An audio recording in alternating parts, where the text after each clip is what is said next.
Not to say that I'm being unhealthy, but now mas marami na akong kinakain na hindi ko kinakain before. Hindi ko na inisip na it might be unhealthy for me just because, living a healthy life in the first place for how many decades. But cancer still got me, 'di ba? Nabunot ako sa ruleta.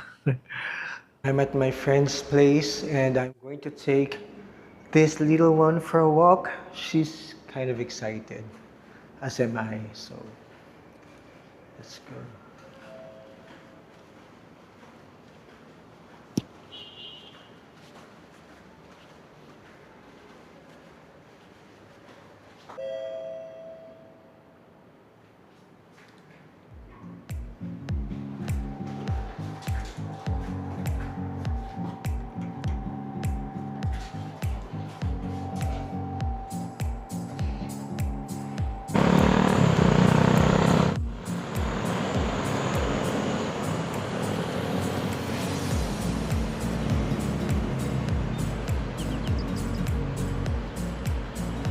We're now out and we're gonna walk to Mitsukoshi Mall.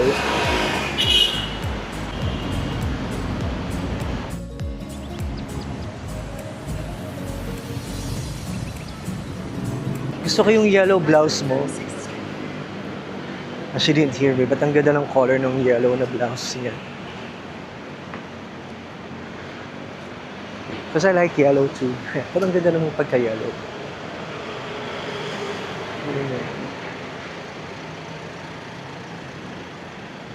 Uy.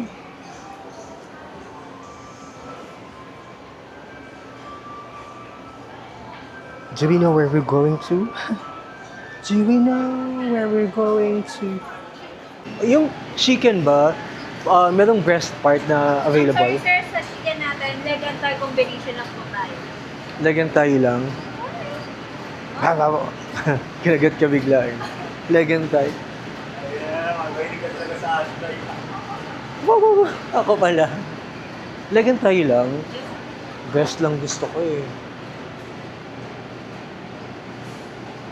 Hindi pwedeng thigh and thigh. Hindi din ako Combination talaga yun. Production na po talaga. Hindi ako kumakain ng leg eh. Sige, thank you. Ang hirap pag maraming choices. Hello.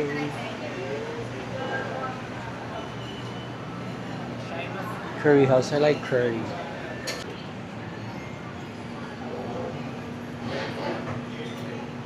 Noodles. Ang init naman ngayon. By the way, dito pala sa Mitsukoshi. Hello. Mostly, if not all, yung mga kainan dito sa baba is Japanese talaga. So we have Choi Garden. Hello. Anong masarap sa siopaw? Pan-fried or asado siopaw?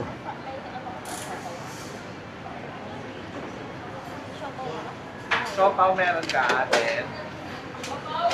Apo. Pabenta po yung ano sir, yung stick. Yung steamed. Sige, to go. Hi. Mag-hi ka sa kanila. No, there. Hi. Maamo yan eh. Mahilig sa tao.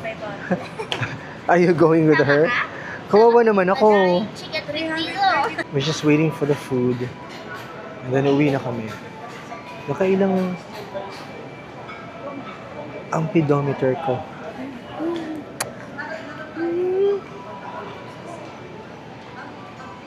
Naka 3,144 steps tayo. Good. So pauwi pa, that's probably going to double.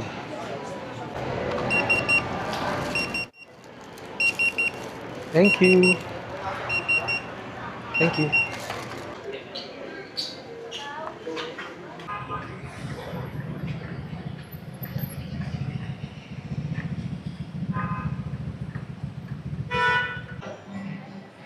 Here we are. My favorite Yao Yao.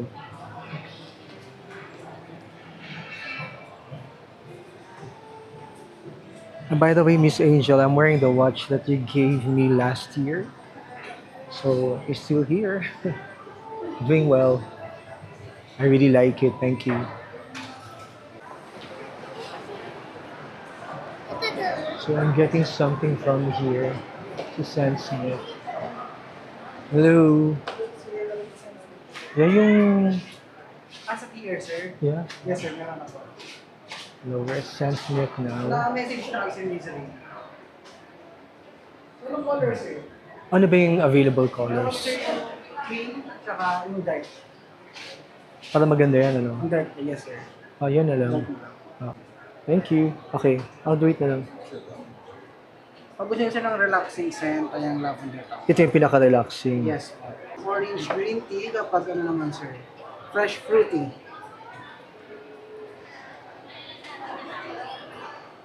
Okay lang, not really.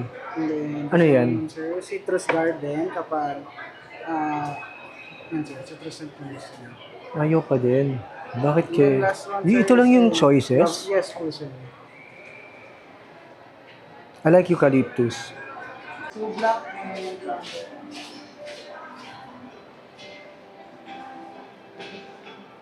So hindi pala pwede yung may eucalyptus pag may pets. So this is my friend's doggy. Hold on.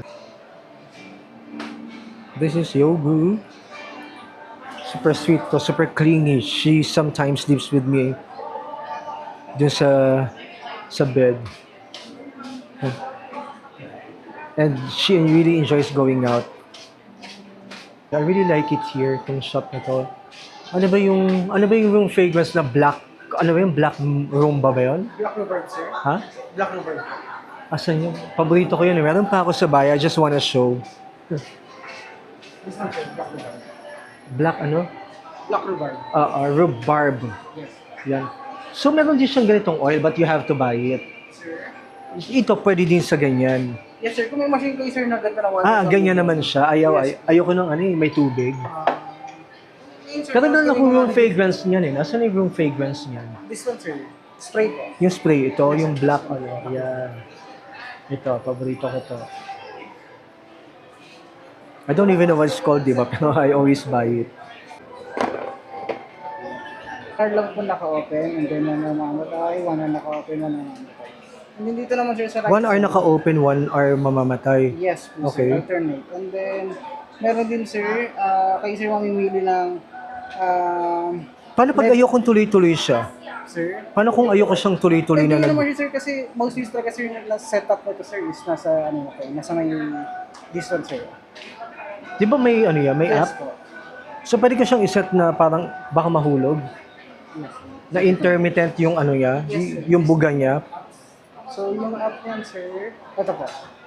So, i-scan nyo to. So, kung iPhone yung phone niyo, sir, dito sa mga iOS. Tapos may Kung Android din. Yes, sir. Okay. 5.4 lang, 2.4 lang talaga dapat doon siya haba. Magkano?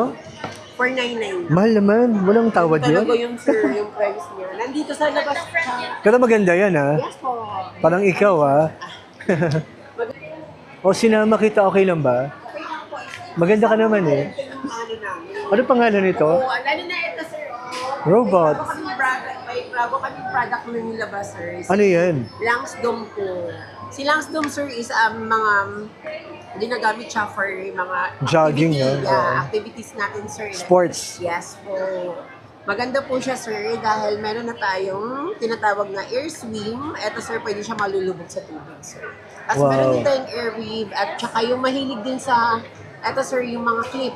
Yung uso ngayon. Yun dito, no? Yes po. Ito sir is water resistant na rin po siya. Hello? Excuse me, is that yellow yung hair mo? Ang ganda. I like yellow kasi kaya... Okay lang sama kita sa vlog. Ang ganda ng hair mo. I like. Favorite color. Ayan, hi. Favorite color ko yan.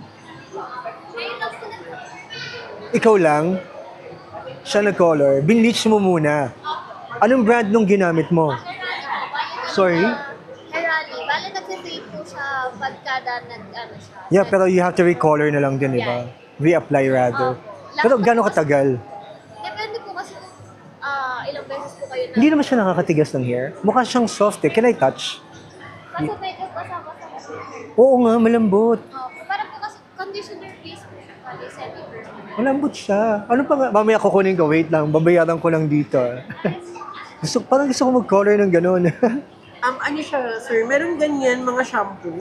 Yeah, pero yun, gusto ko yung permanent. Yung sa kanya, ano ba yun sa kanya? Semi-permanent yun. Kinukulay talaga. Kinukulay talaga. Pero hindi naman siya nagde-dry up. Hindi, ang malambot. I touched it eh. Yung hair mo actually maganda din. Oo, ito sa parlor talaga. Anong color yan? Korean to eh. Yeah. Ano siya, beige na pagkaan. Bagay sa'yo. Parang nakaka-fresh, no? Oo. Anong name ulit? Ronnie Trishani. Ronnie. Yes po. Yellow po. As in, yellow na yung nakalagay doon na color. Doon sa binigay mo sa akin na link. Apo. Alright. Pinakita ko po sa inyo. Sa TikTok lang po kasi siya nabibili. Tapos Oo. ang physical store niya po, near po sa may FEU, Manila. Alright. At least meron sa TikTok. Thank you very much. Thank you. At saka si Madam, humili ako dito ng charger. Thank you. Thank you. Hindi ko nakunan lahat. Ang ganda pa naman ng interaction namin. But I guess, isang proof yun na some interactions are not meant to be on social media kasi siguro mas mas totoo lang siya. Although, gano'n naman ako makipag-usap. Kaya lang sayang, ang ganda ng interaction namin. Sobrang nice nilang dalawa. I just asked her about her hair color. Dahil nagustuhan ko because it's yellow. And then she was very accommodating, even showed me which shop she got it from sa TikTok. So, why not, diba? Parang bala ko magkulay ng something outrageous for a change. Not to say that hers is outrageous, but I think it really fits her. Bagay sa kanya, kaya nga napansin ko siya. I was all praises. Tapos, nakabili ako dun sa shop niya. She was also buying me something.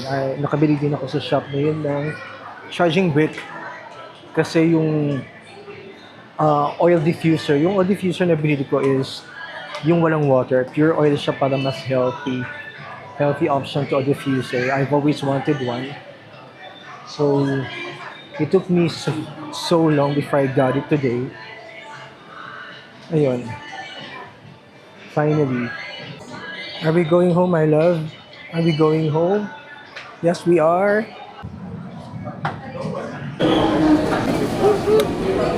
Ayan, look. Pag nandun kami sa place, yes, dito sa BGC, lagi siyang active. Ayaw tumigil and laging gusto nakatabi sa akin. That's why I take her out with me pagka lumalabas ako. Because she wants to tag along. But when we're out, eventually, look. Sleepy baby. Yeah, go to sleep. Take some rest, my baby.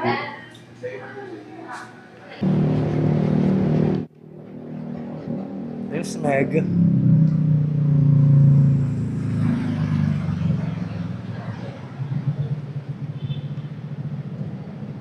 Hello there. So, I'm finally back at my friend's place. Nandito na kami ng little doggy na cutie. And story time tayo. Today, I bought something that I really liked for a long time na. Matagal ko na siyang gusto, but I've been holding back just because I didn't have much work lately. But I saved a few, enough to buy it. It wasn't that expensive to begin with, but I figured I should get it na because it sparks happiness and joy in me. So I went for it. But why, right? So ito yung backstory. Parang all my life, I've been working non-stop sa mga bars. Like, walang holidays. Kasi even on holidays, people will flock to the bars. So kami, na mga nagtatabaw sa bars na panggabi, hindi kami nagkakaroon ng day off lalong-lalo na pagka mga holidays kasi yun yung influx ng mga tao sa mga bars naturally, right? Kasi meron silang time to go out, to relax, to have fun. Tapos I figured at the time, looking back, yung mga kasama ko noon, they would be absent from work dahil they would watch a certain concert. Tapos yung isa ganun din. And ako lagi yung naiiwan dun sa bar because I care too much for the bar. Kasi ayoko silang maiwanan na walang tao na may iwan dun sa stage for them para mag-entertain dun sa ibang tao. Although they could have gotten replacements naman, but just come to think of it, if there were three of us, and normally yung dalawa absent, ako na lang yung matitira, parang I took it upon myself not to be absent as well para may matitira naman na tao dun sa bar and magkaroon man ng relievers, at least there was still an original working that night. And I realized I missed out on a lot of things. Just sa mga events ng family, events ng friends, I couldn't be there because I was working. Kahit na holidays nga kasi. So Christmas, New Year's Eve, even on New Year, sa lahat ng mga okasyon that I could have been there, I wasn't because I was working.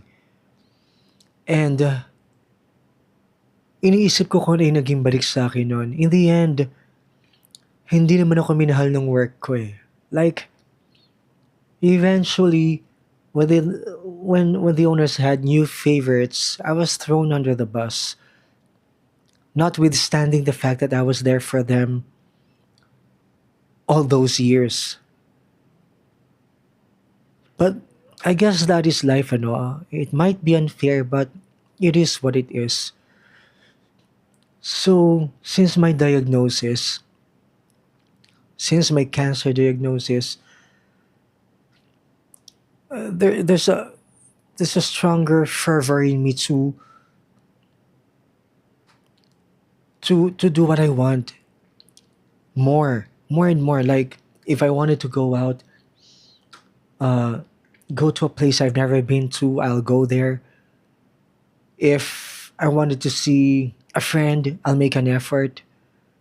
So like I said, I make an effort for if I want to go out and walk, go to that shop that I've never been to, or restaurant. Noon, ang dami kong tinitiis hindi kainin just because I wanted to be healthy. Now, not to say that I'm being unhealthy, but now mas marami na akong kinakain na hindi ko kinakain before. Hindi ko na inisip na it might be unhealthy for me just because, living a healthy life in the first place for how many decades. But cancer still got me, di ba? Nabunot ako sa ruleta. Kaya iniisip ko, what were those sacrifices for anyway, di ba? At the end of it all, I could have been much happier if I did what I wanted to. So, I am doing it now. I'm doing what makes me happy now. Ang dami kong tiniis before na that could have contributed to my stress, working with people I didn't really like or believe in, or staying in a bar that I could have left a while or early on because I was being offered jobs at other places that could have given me more respect and love and importance. Maybe. Well, I wouldn't know anymore because, what's done is done. Which is why, at this point in my life, now that I am sick with a big C, I'd rather do stuff that would make me happy and not think about what other people might think. Kasi di ba minsan may gagawin ka na maganda, may masasabi yung ibang tao. May gagawin ka na pangit, may masasabi pa rin yung mga ibang tao. Although I do try and, not do naman bad things. But still, at this point in my life, I'd rather do things that spark joy and happiness in my life. Kaya, if you're watching this and you've been holding out on buying that expensive dress, that nice shirt, that really good looking jacket, or you want to go abroad but something's holding you back, better you have enough money for it naman. Or if you wanna go and see that concert, that show, that musical, if you wanna buy that motorcycle, that car, if you have the money for it, go and do it. That's what I advise. Go and do what would make you happy. Kasi in your deathbed and when you're sick, hindi mo naman iisipin na sana sumikat ako. Sana naging sikat ako. Sana naging popular ako. Sana, ang daming sana, di ba? Pero, yung mga sana na yun mawawala if you just did what you wanted to. Which is yung magpapahappy sa'yo. Well, if being popular would have made you happy, then go for it too, di ba? Why not? Pero sabi kasi nila, material things won't make you happy. I don't think that is true though. Because if I, to be honest about it, I mean, buying stuff that I like makes me happy and there's no shame in it. I hope I had more work. So guys, give me work. Um, you know, different things make people happy. So whatever makes other people happy, whatever makes you happy, go for it as long as it doesn't hurt other people, as long as wala kang naagrabyado or naiistorbong ibang tao, do what makes you happy. I keep saying it. It's becoming redundant, but happiness really is very important. Kaya kahit na maliliit na bagay lang, yung pupunta ka lang kunyari ng shop, bibili ka lang ng hot choco or kape, bibili ka lang ng chichirya na gusto mo, bibili ka lang ng whatever it is that you like, di ba? Go and do it now. Huwag ka na mag-antay ng panahon na it might be too late for you. Di ba? Kung kailangan mo magbisikleta, magmotor, whatever, there will come a time when you can't do those things anymore, even without cancer. I mean, we'll all grow old, or hindi natin masabi, accidents happen, even to the healthiest people, diba? So, whatever sparks joy and happiness in your life, just go ahead and do it. I can't stress it enough. I keep saying it on this vlog just because that's how I feel about it now. And whatever it is that is holding you back, let go of it. If people are holding you back, people are putting you down, you think yung ibang tao sa paligid nyo, they're not good for you, get rid of them, stay away from them, stay with people who make you happy, go with people who help you build your life better. And dun kayo sa mga tao na mahilig sa papuri. How do you call that? Mahilig mamuri. Kasi may mga tao na madamot sa papuri. Like, if you look really great today, they wouldn't say it to you just because they're jealous. But people na grounded, like, I'd like to claim it. I think I'm quite grounded. A lot of people know this about me, even sa strangers sa kalye. Pinupuri ko sila if they have a nice shirt, nice hair, nice shoes, nice outfit. I say it out loud kasi you'll never know, diba? You might make that person's day just because pinuri mo sila for something that is actually true naman. And what's a compliment? I mean, it's a compliment. You have nothing to lose, diba? If you don't get it back, that's all right. Kasi di ba minsan may mga tao tayo nakikita sa kalye, makikita natin, ang ganda naman ng damit nito. Ay, ang ganda naman ng aura nito. Ang ganda naman ng hair niya, ng face niya. Why don't you just say it out loud? Di ba, malay mo, matanong mo pa siya, anong gamit mo skincare? Di ba, malay mo, di ba, they'll share it pa with you. Ang bango mo naman. What scent are you using? Di ba? Small talk with strangers actually is healthy and it's something that I really, really enjoy. Although I don't normally like crowds kasi para akong nalulula. But yung may mga makakasalubong ako na gusto ko yung amoy nila, gusto ko yung itsura nila, gusto ko yung damit, buhok, outfit, bag, whatever. I normally tell them what I actually like about them. And usually, napapangiti talaga sila and parang makikita mo talaga sa eyes nila yung nagtutwinkle na napahappy mo sila. And it also makes me happy that I make other people happy that way. Kaya, yun lang. It's quite long na for this vlog na. Ang dami kong sinabi. Pero, maraming salamat. If you've reached this point in my vlog, thank you very much. Please subscribe, like, and share if you can to help me out with my cancer healing journey. Dahil sa mga expenses na magastos. So, thank you so very much for subscribing, for being with me, for watching me, for giving me your time. Yeah, for that I'm grateful. And thank you and God bless us all and stay safe. Yeah. Bye for now. Coffee bean and tea leaf. Gusto ko lang sabihin na talagang sarap na sarap ako sa double chocolate drink ninyo. Sarap, sarap, sarap talaga. Yun lang. I just had to say it.